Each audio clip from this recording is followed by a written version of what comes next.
3-2, then we will most likely finish in a shared second place. I'd be surprised if there are two players that will go, you know, or one goes 5-0 and the other one goes 4-1. I'd be a little bit shocked. I definitely think we will see some 3-2 action from multiple players. Maybe even all the way. It'd be fun to see. Well, we are in game number 2 now, and spawning up to the top right-hand position of merry-go-round. He is the blue ZerG player playing for Liquid, 1-0 up in this best of 3, trying to win the first series of the foreign hope for himself. It is Snute. And his opponent battling back from that first loss. He plays for Team Acer. If he wins this series, he will knock his teammate Scarlet out of the top position for the moment. It is Nerchio.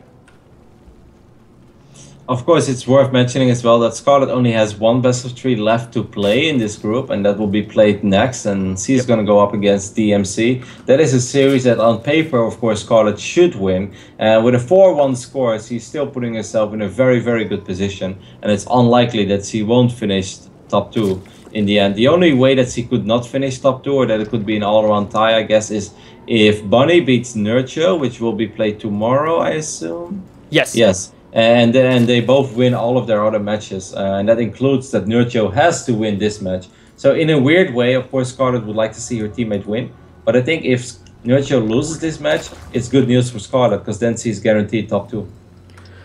Well, it'll be interesting to see, and I don't want to count out that next game for DMC, because... No, of course. I mean, yes, he still has to win. Excuse me. I think DMC, looking at it, he's actually played really well in the series that he has done, and... It's not been a whitewash, even though he hasn't won a series. It's difficult not to obviously count him out at that stage, but look at Snute. He hasn't won a series yet either, but no one will count him out of potentially doing very well in this series and tomorrow as well. So I think it will be very interesting how he goes against Scarlet, but yeah, Scarlet definitely looking good at the moment to finish at least top 2. Now, in this game, we did have 14 pulls come down from both of these two players. They're mimicking each other quite a lot, playing a little bit safer. Both grabbing down the gases at very similar times as well. Slight advantage for Nerchio there, but nothing much to really write home about. So, do you think that Scarlet is secretly hoping that Snute wins this series? Oh, I don't know. It depends on the rivalry, because you get... within teams, you can certainly get that joyful...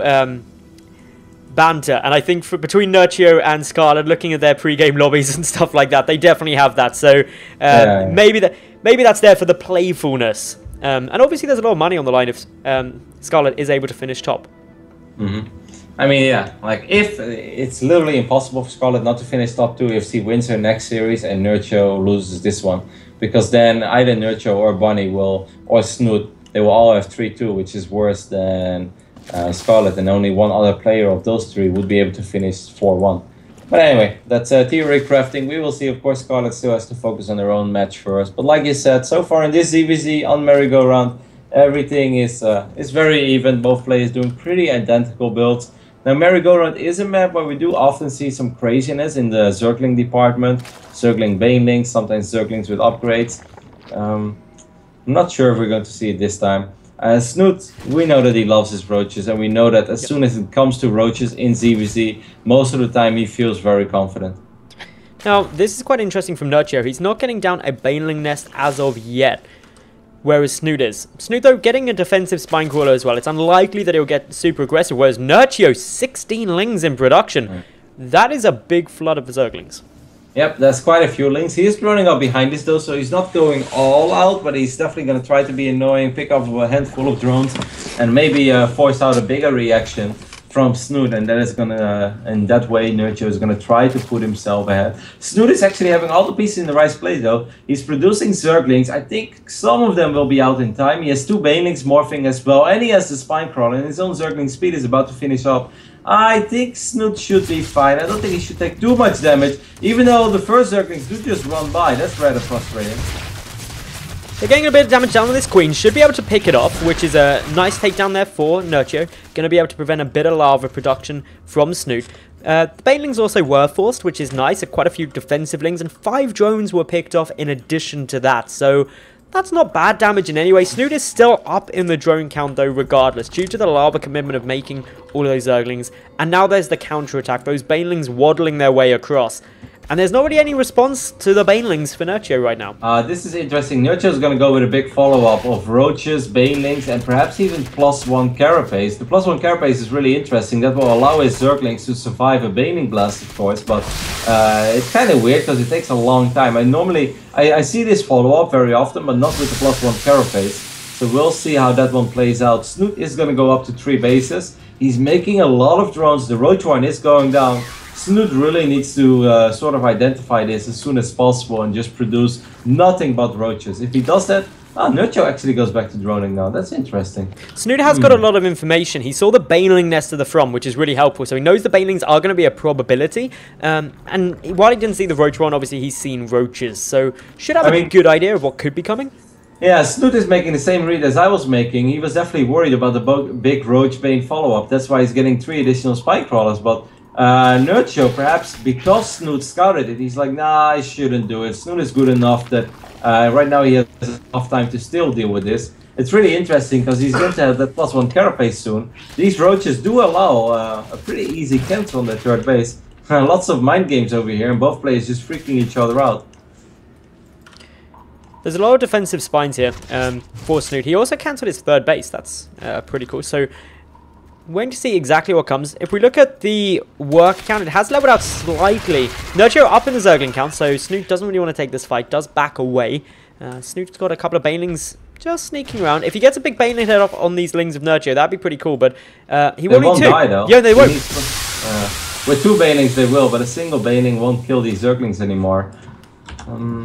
In a weird way, I guess now Nerchio is in a good position again, because Snute made the correct read, I still think, at first, but then because Nerchio switched things up immediately, Nerchio was able to outsmart his opponent a little bit. He's adding a very quick Hydralisk then in this mix as well, which surprises me, because I kind of feel if the game is going good for you, then you can just go ham on the roaches, because if you have more units and you have slightly better upgrades, then why not just make more of the same of your opponent, because then you will be fine. When you start adding in different units, the game gets more complicated. But I mean, I shouldn't question Nerchio in ZvZ, so I won't. It is going to be interesting to see how it plays out, because he's going for a lot of tech just generally, and his 3rd base is on its way nicely. He did force Snute to cancel his and obviously produce all those spines and a lot of defense, which was a good read from Snute. But I'd say this game is more level now than anything else. Obviously at the start when Nerchio went for those zerglings, he made quite a big commitment. He did some damage picking off the queen on a few drones, but it didn't make up for the amount of lava that he spent doing it. Now, is attempting to go in, or was attempting to go up around the back to try and pick off that 3rd, but there's good defense from Snute here. We'd probably get a little bit of lull in action just while these two kind of build up a decent mid-game army. Yep. Of course, Snute doesn't know yet about that Hydralisk then. I actually didn't see that Snute hatch was pretty much at the same time as the one of Nerchio. I thought that Nerchio's once was a little bit quicker after he was able to cancel it. But now I'm even more intrigued by that very quick addition of that Hydralisk then. And he researched... No, he didn't research Groove Spine. That's really weird, because like Nerchio got 2 Hydralisk and then he's like, okay, maybe he's just going to use them to pick up overlords. Okay, I guess that makes sense. That's kind of smart. That's kind of cute. There's quite a few lings coming in towards the 3rd base of Nerchio now, and his army is out of position to defend this. A couple of roaches are coming there, but there's currently just 1 and the queen having to pull back a lot, and this is buying Snute time. It's also going to let him see the Hydralisks, and that's quite important that now he knows that they're there. Yeah, but it's not a... I mean, he already knew it because he lost an overlord in the middle of the map. Oh, did he? Okay, I didn't see that. Yeah. But it's not a real Hydralisk transition though, because there is no upgrades yet for the Hydralisk. He's not making more of them. He's just using 2 of them to pick off overlords in the middle of the map and prevent Snute from having any map presence or map vision unless he really goes out with his units, which is kind of cool. I don't really see it being used like this pretty often, because it's of course a big investment, but vision is everything in Starcraft 2, we always say, so maybe it's worth it. It's picked off what is 3 overlords now, so that's a decent amount of damage actually being done, as well as the fact that, as you said, it denies quite a lot of vision. There's a few more overlords out on the map that could get picked off in addition. Now, again, we've got Snute going for these banelings, and this could be one way where Nerchio could catch Snute off guard. If Snute reads into those Hydralisks as being a big investment, and Snute gets a good number of banelings out in order to deal with those, that could cause a problem for him when, obviously, Nerchio just isn't really investing in them. Of course, but we also, like you mentioned in the last game, I mean, banelings are a lot better against Hydralisks than they are against roaches, but they're definitely not useless in a roach versus roach fight. If you can get good connections, if you get a good engagement, if they roll in from the right side or from multiple sides, it can still mess up a lot of the roaches of Nerchio. So it doesn't really matter, and Nerchio is getting his own baneling speed as well. So this time perhaps we can see what I was kind of hoping for when this is going to be Roach Bane versus Roach Bane. You see it once in a blue moon, but it complicates things because, like I said, banelings kill other banelings so extremely quickly that there's a good chance you will see 20 banelings being blown up by just a couple of banelings from your opponent. It's going to be tricky to control for either side, but should be really fun for us. Well, Snute definitely has a lot more banelings on the field at the moment with 45 of them. That is a big commitment. However, Nerchio is also morphing in more, and as you said, it only needs a couple of baneling detonations to go off on a group of Snutes, and actually you can get a very cost-effective trade. There's so many banelings on either side. This is going to be so nuts, medals. In they go. Good control by Snute at the moment. He's keeping his banelings safe. There's more rolling through, though. This is going to need some good splits. So many explosions over on the left there. But Snute just still has more banelings at the moment, but that means he's got a lower roach count. Trying to push forward, trying to get those detonations. Nerchio with a better arc, though. Wow. Great control by Nerchio.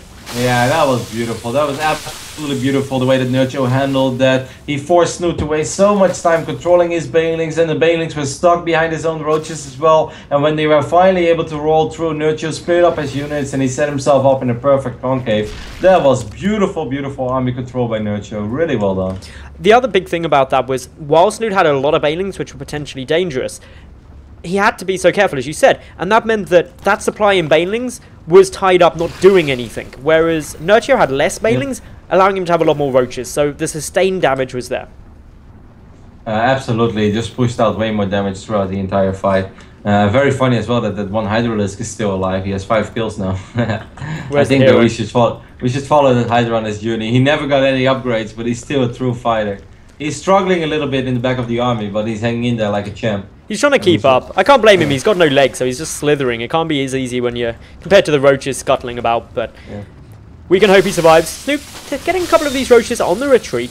Not a massive win. Resources lost-wise, Snute coming off quite a bit worse, actually, and that'll mainly be down to the amount of banelings that he lost in that last engagement. This is cool though. Snute is researching pathogen glands, so he's going to be able to land perhaps a fungal growth or two on a large clump of banelings. But I must say, in the last fight, Nerchio did an amazing job in not rolling in with like 20 banelings at the same side or something. Now, he set those banelings up before the fight even started, and he let them come in from many different angles, making it really hard for Snute to avoid it. This is a very awkward fight, as there are banelings on both sides. I have no idea what's happening now. Banelings coming in. Snute getting much better connections there, running through with a few more. On the left-hand flank, though, Nerchio getting pushed away. To the south, Nerchio able to start pushing through and taking this. Both sides have got equal upgrades. Snute reinforcing with more roaches. And Nerchio's going to have to back away. There's no way he can take this fight with so few roaches and the defender's advantage for Snute. But behind this, Nerchio has got a 4th base. I really don't understand why you wouldn't get Burrow in this phase in a game. Like, come on, there are so many low HP roaches for Nerchio. Imagine just burrowing all of them for a couple of seconds and be back to full HP. Like, this might be a Warcraft 3 thing, but I'm truly obsessed with that. Like, I would always regenerate my units if I could. It's a good thing to do. We saw it yesterday a couple of times, so it's certainly something which is quite big in the general ZvZ meta at the moment. Burrow is quite important, and yeah, Nerchio is now grabbing Tunneling Claws and Burrow at this stage. So another fight coming on through here. This is going to be a pretty equal side. Slight advantage numbers for Nerchio. Yeah, the numbers are in favor of Nerchio, but there are spike crawlers helping out. Oh, that fungal! There is a fungal growth as well. I think Snute might be able to hang in there, even though Nerchio does have a crazy amount of roaches though, and he starts working on these spike crawlers. This has been a very cool ZvZ. It seems like Nerchio has almost done it. There's just not too much left anymore for Snute. The fungals have been good. The spike crawler was pushing out a lot of damage, but I'm afraid in the end, it just seemed like Nerchio had a few too many roaches. So, 4th base gets taken down there. All in all, that was... I don't know, I'd say that was very nice for Nerchio overall. Getting that 4th means that he's still up by a base. He's still got that good economy coming through. Nerchio's up by 4 drones, which isn't huge, but income-wise, he's obviously got access to a few more geysers if he does want to take them. So, gonna get Tunneling Claws and Burrow through shortly as well for Nerchio here. And this is where we're seeing could I start don't think paying off. that Snute, I mean, this time Snute doesn't have the spines anymore medals. He doesn't have those queens helping out. He doesn't really have the fungals either. He doesn't have the pre-engagement positioning. I'm afraid that Nerchio is going to even up this series, which is of course good news for Nerchio and all the Acer fans out there after he played a pretty damn good ZvZ on merry-go-round. Pushing through, getting a nice couple of shots down these roaches, picking away very, very nicely. There's the GG, and Nerchio is going to take this second game and level out the series to be 1-1.